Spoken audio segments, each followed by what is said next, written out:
यांनी सुद्धा एक वक्तव्य केलेलं आहे की 5वीच्या नंतर विद्यार्थ्यांना हिंदी शिकवण्यात यावी, याकडे आपण कसं पाहता, आपलं मत काय यावर? क्या है की देखा भाषा जे आहे ना त्याला काही मर्यादा नसायला पाहिजे। मी मराठी शिकलेलो नाही आहे, पण मराठी बोलतो, मला अभिमान आहे की मी मराठी शाळेमध्ये न शिकताना आज मराठीमध्ये तुमच्याशी वार्तालाप करतो, कारण या राज्यामध्ये राहतो मी। आणि मी विधानसभेमध्ये असताना एक मागणी केली होती की CBSE स्कूल्समध्ये, इम्तियाज जलीलने मागणी केली होती सर्व CBSE स्कूल्स में जेव्हा मराठी नाही होती तर मी मागणी केली होती तुम्ही कंपल्शन करा की परमिशन देताना महाराष्ट्रामध्ये सर्व CBSE स्कूल्समध्ये मराठी कंपल्सरी करायला पाहिजे, कारण मला माहीत आहे भाषेचा इम्पॉर्टन्स काय आहे।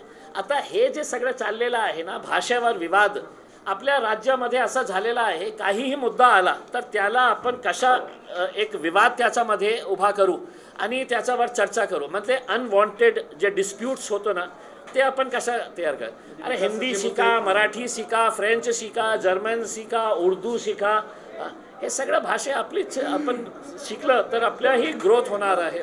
तुम्हाला काय वाटते स्थानिक स्वराज्य संस्थेमध्ये आपली भूमिका नेमकी कशी असणार आहे, किती कोणासोबत जाणार आहे? आणि अलायन्सच्या संदर्भात आता म्हणजे आम्ही जे आहे समजा ये 4 जिल्ह्यांची जबाबदारी जे आहे आमचे युसुफभाईकडे आहे, त्यांनी समजा आम्हाला प्रपोजल दिले की आपल्याला स्थानिक लेवलवर या पक्षाशी किंवा या संघटनेशी आपल्याला अलायन्स करायचे आहे, तर त्याचा सगळ्या अधिकार जे आहे ते युसुफभाई करतील। त्याच अनुषंगाने सोलापूरचा काही डिसिजन असेल तर आमचे फारुख शाब्दी साहेब लोकल लेवलवर, कारण महानगरपालिका, नगरपालिका आणि स्थानिक स्वराज्य संस्थाचे जे इलेक्शन्स होतो ते लोकल लेवलवर असतात। आम्ही महाराष्ट्रावर आघाडी केली कोणाच्या सोबत तर बहुतेक त्या शहरामध्ये, एका शहरामध्ये त्यांचं काही अस्तित्वच नाही आहे, तर लोकल लेवलवर काय काय असतील ते लोकल लेवलची जी बॉडी आहे ते त्याच्या बाबतीत निर्णय घेतील आणि फायनल अथॉरिटी जे आहे ते आमचे बॅरिस्टर असदुद्दीन अवैसी साहेब मान्य करतील। शालेय पाठ्यक्रमामध्ये सध्या हिंदी प्रचार साहेब नारळ फुटलेला असं समजायचं?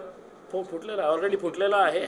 ओवैसी साहेब आता 29 तारखेला परभणीला येऊन पुन्हा ते फोडणार आहे। आम्ही तर सर्वे करायला निघालेले आहे। युसुफ साहेबांचा आग्रह होता की आपण एक सभा पण घेऊ म्हणून हे करत आहे।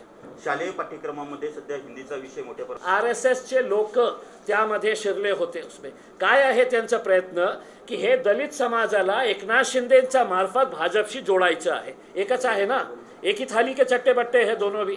हाँ, दलित समाज है तो SC समाज जो है वो भाजपा के साथ जाता नहीं था, तो अब क्या करना चाहिए, तो इसका सहारा लो और एकनाथ शिंदे के जरिए है तो इनको भाजपा के साथ है तो जोड़ दो करके हे सगळं षडयंत्र जे आहे ना खूप वाईड त्याचा स्कोप आहे। भ्रष्ट लोकांवर कारवाई होईल असं तुम्हाला वाटते का? नाही, सरकार काही करणार नाही। मी स्वतः जाऊन CBI हेडक्वार्टरला गेले मुंबईला, मी स्वतः जाऊन डायरेक्टर जनरल अँटी करप्शन ब्युरोकडे जाऊन सगळे डॉक्युमेंट्स दिलेले आहेत। नियम काय सांगतं की साहेब आम्ही प्रपोजल पाठवू सरकारकडे आणि सरकार जे आहे ते प्रपोजलला एक्सेप्ट करतील नाही करतील, म्हणजे सगळ्यांचे हात तुम्ही बांधलेले आहे की भ्रष्टाचाराचा मुद्दा आहे। कोण असा माणूस असेल होम मिनिस्टर जे आपल्या सरकारच्या एका मंत्र्याच्या विरोधात ते अप्रूव्हल देणार की आता करा तुम्ही इन्क्वायरी करा करके? देवेंद्र फडणवीस त्यांचे सगळे भाषणं मी काढलेले आहे साहेब, सगळं भाषणं त्यांनी अजितदादाच्या बाबतीत काय बोलले होते, राणेच्या बाबतीत काय बोलले होते, ते हसन मुश्रीफच्या बाबतीत काय बोलले होते, सगळ्या मंत्र्यांच्या विरोधात त्यांनी काय बोलले ते सगळे भाषण काढलेले आहे। त्यांनी समजा याच्यावर कारवाई केली नाही तर जे मुंबईमध्ये इलेक्शन होतील, जिथे भारतीय जनता पार्टीची सभा होईल तिथे आम्ही आमचा LED स्क्रीन लावून ते सगळे भाषणं त्यांचे जे मुरीद आहे, अंधभक्त आहे, त्यांना दाखवणार आहे की यांच्या बोलणी आणि करणीमध्ये काय काय फरक आहे, कसा फरक आहे करके। ओके सर, आता निवडणूक आपण लढणार आहात, मात्र मुंबई महानगरपालिकेवरती भाजपचा किंवा महायुतीचा झेंडा फडकला जाईल असं भाजपचे नेते बोलत आहेत, याकडे कसं पाहता? नाही, फक्त तेच का बोलत आहे, सगळे लोक बोलत आहे ना। काँग्रेसला असं वाटतं की आमची सत्ता येणार, राष्ट्रवादीला आमची सत्ता येणार आहे, MIM ही सांगू शकते ना की आमची सत्ता येणार आहे करके। बघा, सर्व राजनैतिक पक्षांचा एकच उद्देश असतं की मतलब जास्तीत जास्त सीट कसा आपण निवडून आणायचं आहे। मुंबईमध्ये ही आम्हाला खूप चांगला प्रतिसाद यावेळी मिळणार आहे। मागच्या वेळी आम्ही 2 कॉर्पोरेटर्स आमचे जिंकले होते यावेळी आणि खूप सारे असे कॉर्पोरेटर्स होते ते खूप कमी अंतराने त्यांचा पराभव झाला होता. औरंगाबादचं जसं उदाहरण दिलं, आमचे 26 कॉर्पोरेटर निवडून आले होते. 28 कुणाचे होते तर शिवसेनाचे होते आणि 24 जे आहे ते भारतीय जनता पार्टीचे होते. आमचे 3 कॅन्डिडेट्स असे होते, एक 12 मतांनी पराभव झाला होता, एक 54 मतांनी पराभव झाला होता आणि दुसराही असा 60-70 मतांनी पराभव झाला होता. ते 3ही जिंकले असते तर सिंगल लार्जेस्ट पार्टी आम्ही राहिलं असतं. पण त्यावेळी ही परिस्थिती अशी होती की MIM म्हणजे अछूत, अनटचेबल आहे, यांना आपण कोणीही हात लावू शकत नाही. आता परिस्थिती बदललेली आहे. आता आम्हाला सगळं समजा चांगले सीट्स मिळाले तर खूप सारे पार्टीज आम्हाला अलायन्ससाठी, पोस्ट पोल अलायन्ससाठी तर नक्की आम्हाला अप्रोच करतील. विधानसभेमध्ये तुमची वंचित बहुजन आघाडीसोबत युती झाली नाही, मात्र येणाऱ्या आगामी निवडणुकामध्ये त्यांच्यासोबत युती होऊ शकते का? मला माहीत नाही आहे, कारण जेव्हा हे प्रश्न आदरणीय बाळासाहेब आंबेडकरांना विचारण्यात आलं होतं तर त्यांनी सांगितले की दूध का जला भी छाछ फूक फूक कर पिता हे करके, आणि त्यांनी काही हे केलं नाही आहे. आम्ही वारंवार हे बोललेलं आहे की जेव्हा हे अलायन्स झालं होतं, महाराष्ट्रातले मुस्लिम आणि दलित समाज, वंचित घटक जे आहे त्यांच्यामध्ये एक नवीन ऊर्जा तयार झाली होती की बाबा आपल्यालाही आता सत्तेमध्ये आपल्या संधी मिळणार आहे.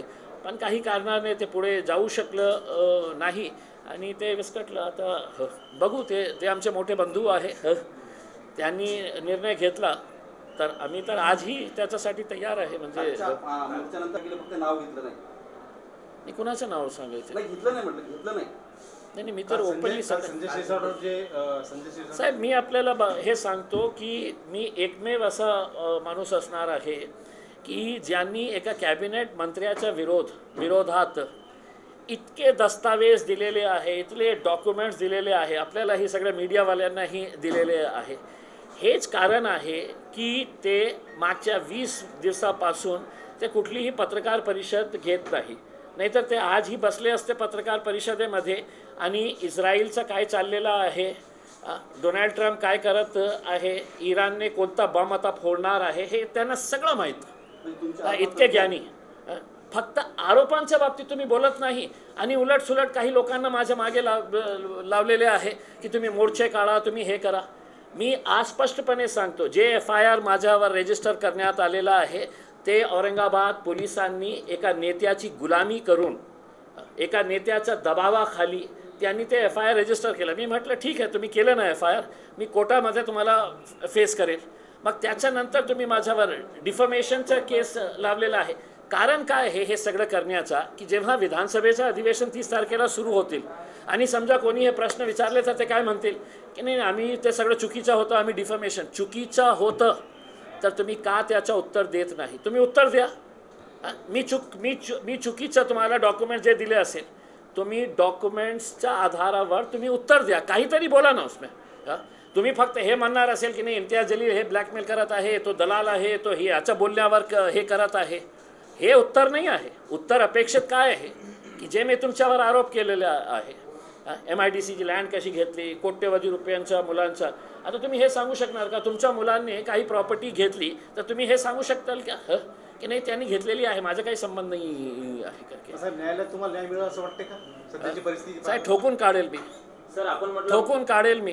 कोणाला ठोकून? न्यायालयामध्ये पोलिसांना ज्या ॲट्रॉसिटीचा केस माझ्यावर लादण्यात आलेला आहे, कोणत्या आधारावर?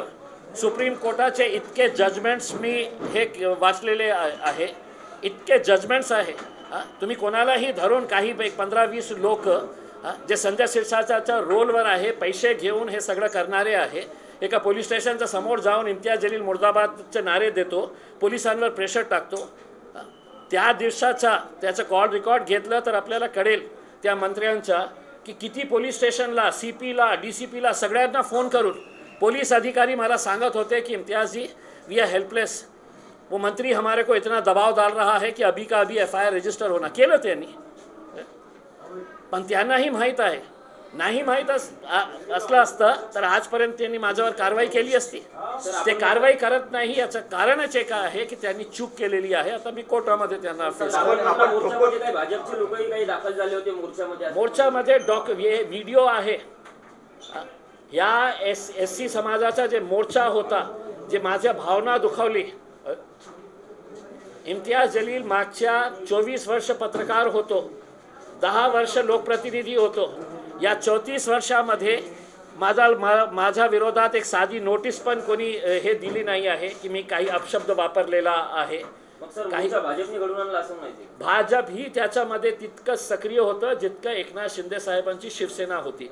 भाजपचे लोक गली गली जाऊन आम्ही तुम्हाला 300 देणार, 500 देणार, 300 देणार, 500 देणार, लोकांना त्याचे व्हिडिओज आहे अवेलेबल की भारतीय जनता पार्टीचे ॲक्टिव्ह वर्कर्स